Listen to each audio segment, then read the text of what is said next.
Have you ever wanted to save a Facebook video to your phone's camera roll? Unfortunately, Facebook doesn't have a built-in download button. But don't worry, there's a simple free way to do it using a web tool. The first step is to get the video's link. Open the Facebook app on your iPhone, find the video you want to download, tap the share button or the three dots in the top corner of the post.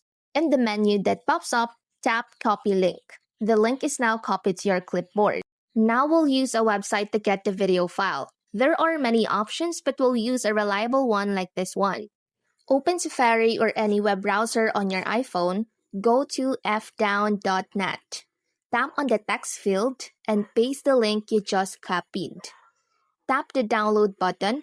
The site will process the video. When it's ready, you'll see a download option. Tap on the video quality you want, like download HD video or download SD video. Just choose between the two and you're done. The video is now in your Photos app or gallery and you can watch it anytime.